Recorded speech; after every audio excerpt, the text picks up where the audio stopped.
अस्सलाम वालेकुम। बेनामी ट्रांजैक्शंस क्या होती हैं, बेनामी जायदाद क्या होती है, ये क्या मौजू लेकर आगे बढ़ती हैं, इन सारे सवालात के बारे में एक बेहतरीन जजमेंट लेकर आया हूँ, जिसमें वजाहत के साथ बताया गया है कि बेनामी जायदाद किस तरह साबित होती है, क्या इसका स्टेटस होता है, किन अवामिल से मिलके आप साबित कर सकते हैं कि जो जायदाद खरीदी गई थी वो दर हकीकत बेनामी थी, वो असल जायदाद नहीं थी। सुप्रीम कोर्ट की जजमेंट का हवाला दे देता हूँ। 2023 SCMR page number 572 supreme court. होता कुछ यूँ है कि एक एपीलेंट जो है अदालत के अंदर आता है, क्योंकि ट्रायल कोर्ट से होता हुआ अपील की तरफ आता है, और मैं एंडिंग कोर्ट का पहले हवाला दूंगा। सुप्रीम कोर्ट तक ये बात पहुँचती है। होता क्या है कि मुद्दई कहता है कि जनाब जो ये जायदाद है ये बेनामी है। बेनामी से मुराद ये है कि इसका असल मालिक मैं हूँ, लेकिन वक्ती तौर पर ये जो जायदाद है ये दूसरे बेनामीदार के नाम पे ट्रांसफ़र की गई थी, और इससे एक अहद लिया गया था उस वक्त कि जनाब ये एक वक्त आने पर मेरे नाम पे ट्रांसफ़र कर देगा। तो असल मालिक मैं हूँ, बेशक कागजात में इस टाइम में मालिक नहीं हूँ, लेकिन मालिक मैं ही हूँ, क्योंकि इसके पैसे वगैरह सब कुछ मैंने किया था। तो सुप्रीम कोर्ट ने इस सारे मौजू को लेके एक तफसीली जजमेंट जारी की। सुप्रीम कोर्ट ने कहा कि पहले तो समझते हैं कि बेनामी जायदाद क्या होती है, बेनामी प्रॉपर्टी क्या होती है। याद रखिएगा, इसके अंदर 3 से 4 रोल्स प्ले किए जाते हैं। सबसे पहला रोल होता है सेलर का। एक बेचने वाला शख्स होता है जो अपनी कॉन्सेंट देता है कि मैं बेचने को तैयार हूँ उस। और दूसरी चीज़ खरीदने वाला। खरीदने वाले के 2 इकसाम हैं, एक बेनामी खरीदार होगा और एक असल खरीदार होगा। बेनामी खरीदार वो होगा जो कि असल मालिक तो नहीं होगा, लेकिन कागजात में उसका नाम लिखा जाएगा, वो बेनामी मालिक होगा।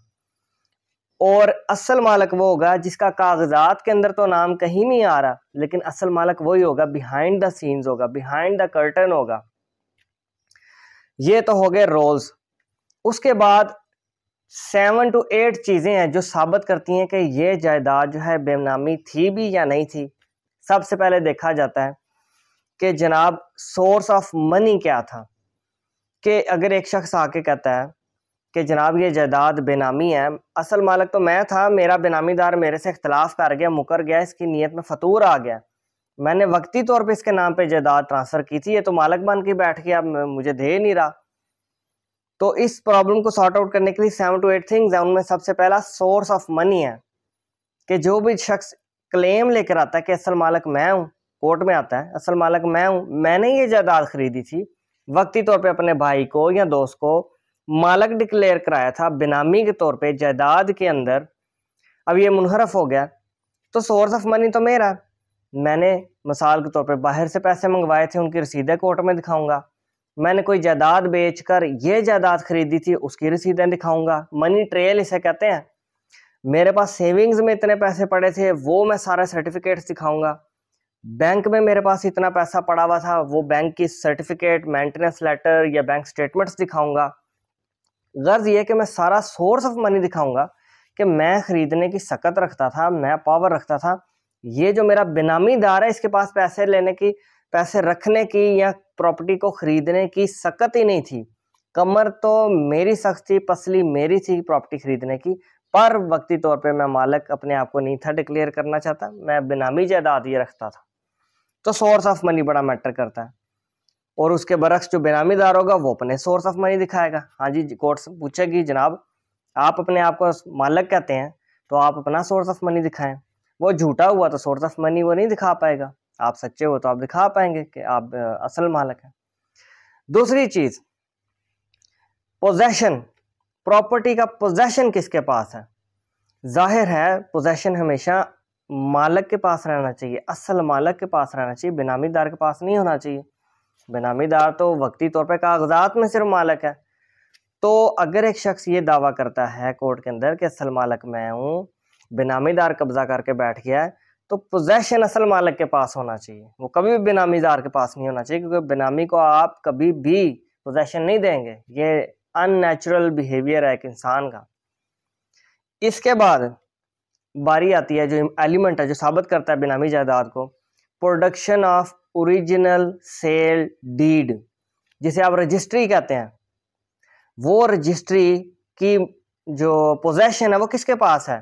वो कागजात किसके पास हैं, वो अदालत में कौन असल हालत में प्रोड्यूस करने की सकत रखता है, तो कौन रखेगा?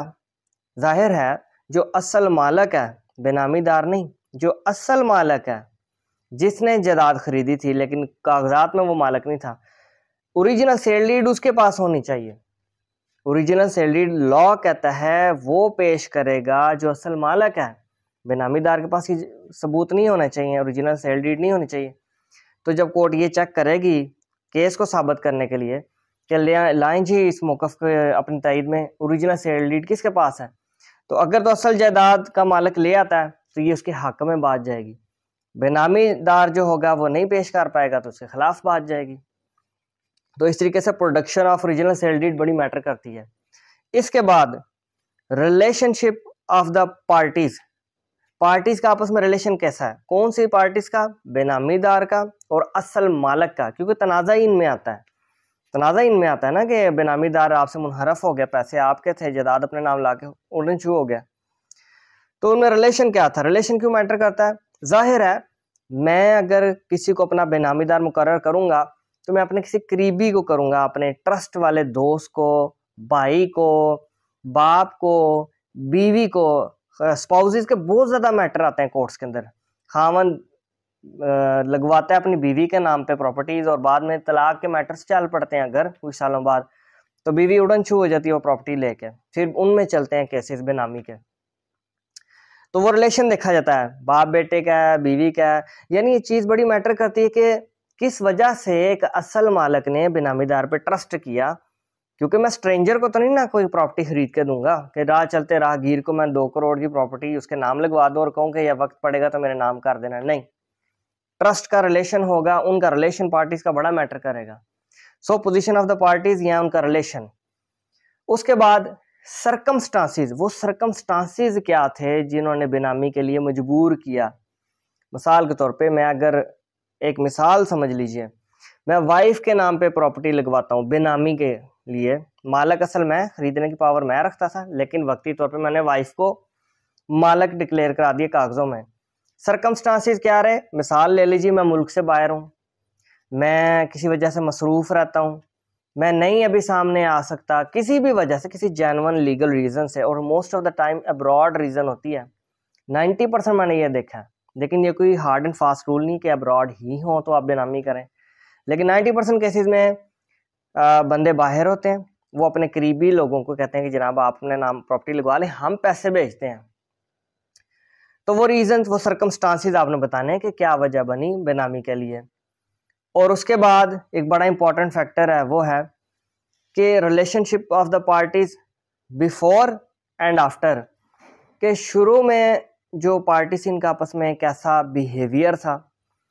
अब देखें, ज़रूरी नहीं है कि जिसके नाम पे आप लगवा रहे हैं प्रॉपर्टी शुरू में भी आप उससे बड़े अच्छे हों, आपने चेन डेवलप करनी है, आपने लिंक नेचुरल जो लगे माइंड को वो डेवलप करना है कि भाई मेरे किसी के साथ अच्छे ताल्लुकात थे शुरू से, तो मैंने उस पर इतना बड़ा कदम उठाया ना, पूरी प्रॉपर्टी उसके नाम लगवा दी है। ये नहीं कि पहले मैं अपने उस करीबी रिश्तेदार के गिरबान तक पहुंचता था, हमारे बड़ी एनमिटी चल रही थी, दुश्मनी चल रही थी, फिर हुआ ये कि प्रॉपर्टी मैंने उसके नाम लगवा दी क्योंकि वो रिश्तेदार था। ऐसा नहीं, ये अननेचुरल चीज़ है, कोर्ट नहीं इसको मानेगी। तो आपका जो प्रीवियस उसके साथ पोजीशन है वो ट्रस्ट की होनी चाहिए, दोस्ताना होनी चाहिए, प्यार मोहब्बत पे होनी चाहिए, शफकत पे होनी चाहिए, एक ट्रस्ट के रिलेशनशिप की फ़ज़ा होनी चाहिए, और फिर बाद का बिहेवियर भी ऐसे ही होना चाहिए। जाहिर है जिस तरह स्पाउसेस में होता है, बहन भाइयों में होता है, अच्छा रिलेशन होना चाहिए। और उसके बाद बड़ा मैटर करता है कि जिस तरीके से मैंने मनी ट्रेल बताया और उसकी सारी डिटेल्स वगैरह वो दिखाने के काबिल होना चाहिए। इसके अलावा सुप्रीम कोर्ट ने यह कहा कि बेनामी जायदाद के जो तनाज़ात कोर्ट के अंदर आते हैं, इसके अंदर मसला ये नहीं होता कि जनाब डॉक्यूमेंट ऑथेंटिक नहीं है, डॉक्यूमेंट से इनकारी, ये वाले मसले नहीं आते कि ये जाली है, फेक है, फैब्रिकेटेड है। हर फरीक उसको मान रहा होता है कि ये डॉक्यूमेंट ठीक है। इसके अंदर सिर्फ जो असल मालक होता है वो कहता है जनाब बेनामीदार का नाम मुनहरफ कर दिया जाए, हज़फ कर दिया जाए, वहाँ से डिलीट करके मेरा नाम एंटर किया जाए, मैं असल मालिक हूँ, जिसको उसने साबित करना होता है इन सारे सरकमस्टांसिस से जो कि मैंने अभी आपके सामने बयान किए हैं। ईच एंड एवरीथिंग ये साबित करना मुद्दई की जिम्मेदारी होती है, किसकी? असल मालक की, जो कहता है कि मेरा पैसा था, जो कहता है कि मैंने इसके नाम लगवाई, क्योंकि प्रॉपर्टी से फ़ायदा इसने लेना है, तो साबित भी फिर इस नहीं करना है कि ये जायदाद मेरी है। बर्डन ऑफ प्रूफ लाए करता है हैविली इसके शोल्डर पे। भाई तुम साबित करो, तुम कहते हो तुम असल मालिक को, साबित करो फिर। ये 8 से 9 चीज़ें हैं।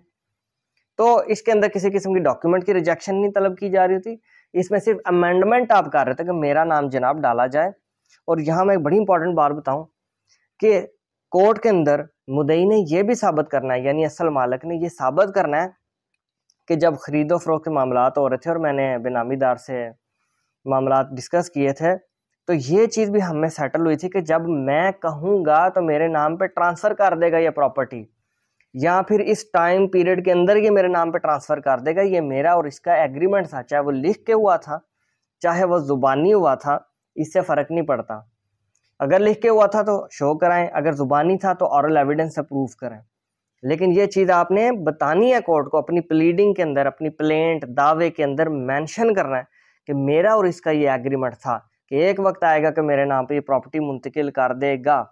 इसके अंदर कॉन्सेंट के बारे में भी आपने जिक्र करना है, उसको साबित करना है कि आपकी भी कॉन्सेंट थी इसके नाम लगवाने की प्रॉपर्टी, इसकी भी कॉन्सेंट थी कि जनाब आप असल मालिक हैं, जनाब मेरे नाम लगा दें प्रॉपर्टी, एक वक्त आएगा मैं आपके नाम पे कर दूंगा। कॉन्सेंट ऑफ द सेलर कि जनाब ठीक है मैं फ़रोख्त कर रहा हूँ, यानी कोई भी ज़ोर ज़बरदस्ती वाला एलिमेंट इसके अंदर नहीं होना चाहिए।